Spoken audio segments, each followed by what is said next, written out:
अस्सलामुअलैकुम and welcome to Wild Rush. आज आपका भाई बहुत ज़्यादा खुश है क्योंकि आज आपके भाई को मिला है पूरे 1 साल की मेहनत का फल। हम 1 साल से कैसे बर्ड के पीछे लगे हुए थे जिसको लोकेट करना, ढूंढना, पकड़ना बहुत ज़्यादा मुश्किल है। उसकी चोंच इतनी ज़्यादा कमाल की, बेहतरीन और मजबूत है कि सख्त से सख्त, हार्ड से हार्ड दरख्त में भी बहुत आसानी के साथ सुराख कर दे और दरख्तों के अंदर 6 इंच के अंदर छुपे हुए लार्वास को बहुत आसानी के साथ वो निकाल के खा जाता है। तो फाइनली हमारे ट्रैप में वो फंस चुका है। तो आज की वीडियो जो है बहुत ज़्यादा इंटरेस्टिंग इंफॉर्मेशन से भरपूर होने वाली है, तो बने रहिएगा मेरे साथ और देखते रहिएगा वाइल्ड रश।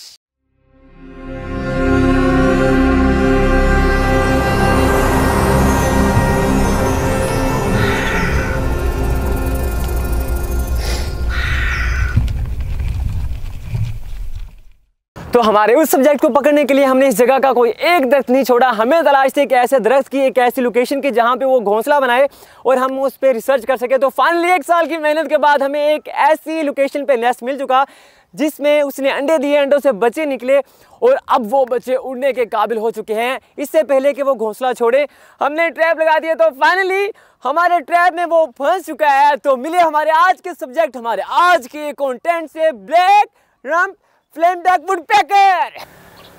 तो वो खुद को छुपाने में, छुपने में इतना ज़्यादा चालाक है, इतना ज़्यादा माहिर है कि अगर मैं दरख्त की इस तरफ हूँ तो वो उस तरफ चला जाएगा, अगर मैं उस तरफ जाऊँ तो वो इस तरफ आ जाएगा। हमारे ट्रैप में वो फंसा हुआ है।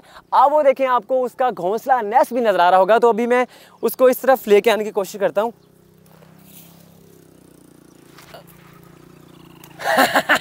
वो आया। तो देखिए हमारे ट्रैप में वो कितनी बेहतरीन तरीके से फंसा हुआ है। तो अभी टाइम है उसको नीचे लेके आने का। नीचे लेके आने के बाद आपके साथ इंफॉर्मेशन शेयर करने के बाद हम उसको करेंगे बिल्कुल एंड में रिलीज। तो अभी लेके आते उसको नीचे।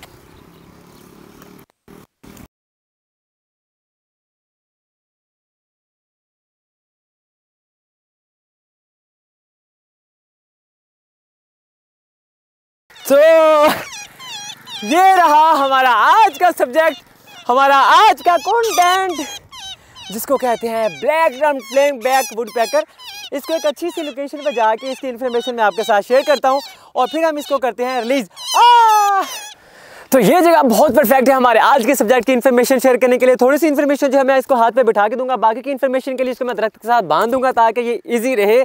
तो अभी आज का खूबसूरत सब्जेक्ट जो आप मेरे हाथ में देख रहे हैं, इसका साइंटिफिक नेम है डायनोपियम बेंगलहेंस। बेंगलहेंस इस वजह से कहते हैं कि सबसे पहले इसको जो है लोकेट बंगाल में किया गया था। रिसर्चर्स ने इसको बंगाल में जो है लोकेट किया था, इसको ढूंढा था, इस वजह से इसका साइंटिफिक नेम पड़ा है डायनोपियम बेंगलहेंस। इसका इंग्लिश नेम जो है ब्लैक रम्प फ्लेमबैक वुडपेकर कहा जाता है। ये वाहद अपनी स्पीशीज का जो है वुडपेकर्स में से वो वुडपेकर है जिसकी रम्प, टेल और जो है थ्रोट बिल्कुल ब्लैक है। तो इसको लेसर फ्लेमबैक वुडपेकर भी कहा जाता है। इसको उर्दू में तरखान, इसको जो है पंजाबी में कटफोड़ा भी कहा जाता है। इसको हुदहुद भी समझा जाता है, लेकिन ये हुदहुद नहीं है। आपके एरिया में, आपकी ज़ुबान में इसको किस नाम से जो है जाना जाता है, काइंडली कमेंट सेशन में ज़रूर बताइएगा। तो इसका ताल्लुक जो है पिकीडाई फैमिली से है। पिकीडाई बर्ड्स की वो फैमिली होती है जो कि दरख्तों के ऊपर पैक करना पसंद करते हैं और पैक करते हुए आपको नज़र आते हैं। पैक करना मतलब टक टक टक टक दरख्तों के ऊपर जो है चूंच मारना पसंद करते हैं। तो अगर आप इन बर्ड्स को देखना चाहते हैं, आप इनको बांग्लादेश, नेपाल में, इंडिया में, पाकिस्तान में देख सकते हैं। पाकिस्तान में इसके 10 के करीब इकसाम पाई जाती हैं, इंडिया में 12 इसकी इकसाम पाई जाती हैं और बांग्लादेश में 21 इकसाम इसकी पाई जाती हैं जो कि उसकी नेटिव स्पेशीज हैं। और एक इकसाम जो है बांग्लादेश की वो माइग्रेटरी है, मतलब कि एक स्पेशीज जो है वो माइग्रेट करके आती है। तो टोटल बांग्लादेश की जो वुडपेकर्स में जो इकसाम पाई जाती हैं वो 22 के करीब हैं।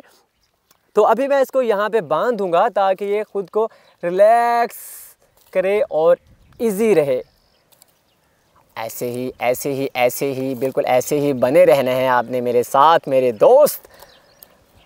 तो अब आते हैं इसकी बॉडी शेप की तरफ, बॉडी पार्ट्स की तरफ, इसके कलर पैटर्न्स की तरफ। सबसे पहले आते हैं इसकी चोंच की तरफ। कितनी सख्त है, कितनी खूबसूरत है, इतनी सख्त कि सख्त से सख्त, हार्ड से हार्ड दरख्त में जो है बहुत आसानी के साथ ये घोंसला बना लेता है, सुराख कर लेता है। ये 1 सेकंड में 20 टाइम 20 बार जो है पैक करता है, मतलब कि 1 सेकंड में तक 20 बार जो है पैक करता है, चोंच मारता है किसी दरख्त में। इतनी बार इतनी स्पीड से अगर कोई इंसान अपना सर हिलाए या तो उसको चक्कर आ जाएंगे या उसको उल्टियाँ आ जाएंगी। बाकी बर्ड्स की निस्बत इसका दिमाग जो है बहुत छोटा होता है, तकरीबन 0.0 आउंस के करीब इसका जो ब्रेन साइज होता है। इतनी स्पीड के साथ पैक करने के बावजूद भी इसको झटके नहीं लगते, इसको चक्कर नहीं आते। वजह यह होती है कि इसका छोटा सा दिमाग जो होता है एक फ्लूइड के अंदर महफूज होता है जो कि इसको शॉक प्रूफ बनाता है। उस फ्लूइड को जो है सेरिब्रोस्पाइनल कहा जाता है, वो एक लिक्विड फॉर्म समझ लें कि जो उसको शॉक प्रूफ बनाता है। तो अब आते हैं इसकी आंखों की तरफ। आप इसकी आंखें देखिए कितनी खूबसूरत जो है नारंगी कलर की हैं। इसकी ज़ुबान इसको बाकी परिंदों से जो है बहुत अलग करती है, इसको मुख्तलिफ बनाती है, कमाल बनाती है। इसकी ज़ुबान जो है 5 से 6 इंच तक बाहर निकल सकती है, लंबी हो सकती है।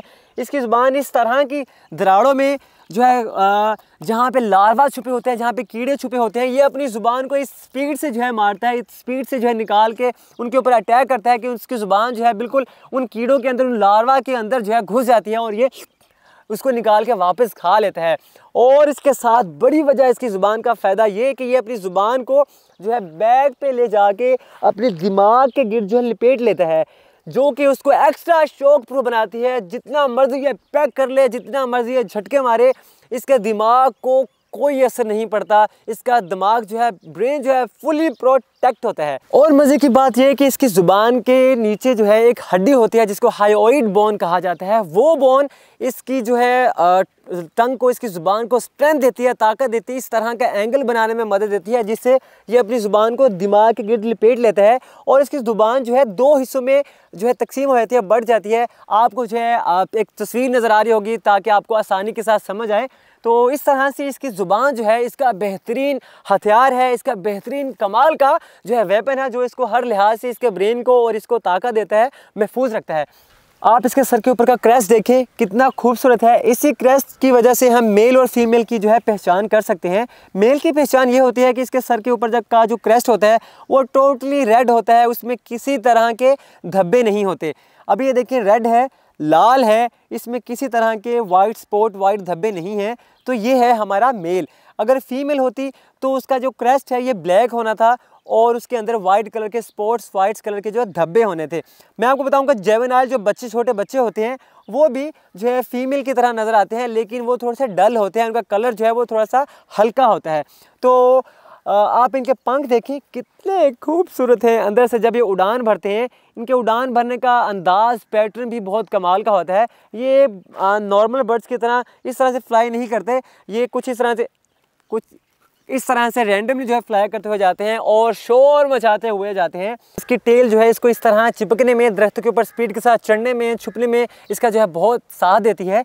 तो आपको मैं इसकी टेल दिखाता हूँ। ये देखें बिल्कुल एक रंप की शक्ल में होती है, इस वजह से इसकी टेल को रंप कहा जाता है। इसके पंजे इतने मजबूत, इतने कमाल के होते हैं कि इसको जो है उतारना भी बहुत मुश्किल होता है। बहुत स्पीड के साथ ये चिप चिप करता करता हुआ ये जो है ऊपर चढ़ जाता है, आपकी नज़रों से ओझल हो जाता है। तो अब मैं इसको थोड़ा सा उतार लेता हूँ। तो इसकी लेंथ जो होती है इसकी चूंद से लेकर टेल तक ये 9 से 11 इंच तक हो सकता है। अब बाकी का धागा जो है वो भी हम जो है उतार के फेंक देते हैं। तो अब आते हैं इसके बिहेवियर की तरफ। इसका बिहेव किस तरह का होता है? ये छुपने में बहुत कमाल का होता है, बहुत चालाक होता है। आप जितना भी कोशिश कर लें, अगर आप इसके नेस्ट के पास जाते हैं तो ये इस तरह के काम भी कर देता है।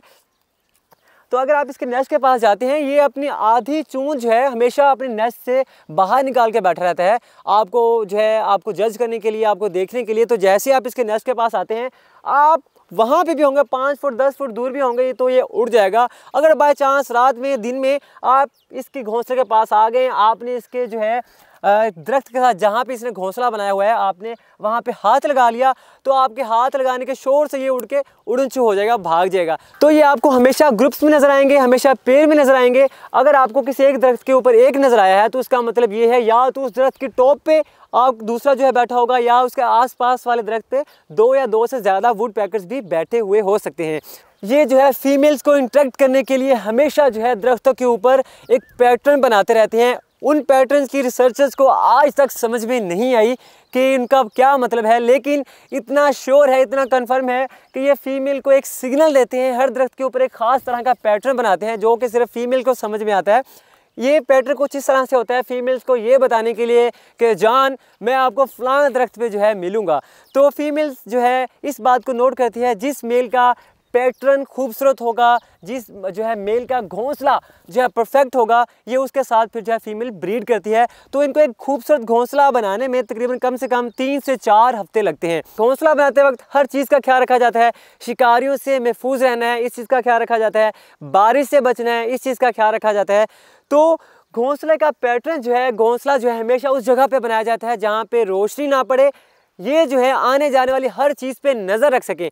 मार्च से लेके जून तक इनका ब्रीडिंग सीज़न होता है पाकिस्तान में। तो एक फ़ीमेल जो है नेस्ट में 2 से 3 चमकदार लंबे वाइट कलर के अंडे देती है, जिसमें से 13 से 14 दिनों के बाद बच्चे निकल आते हैं। ये पेरेंटल केयर करते हैं बच्चों की, मतलब कि बच्चों की मेल और फीमेल जो है दोनों मिलकर हिफाजत करते हैं।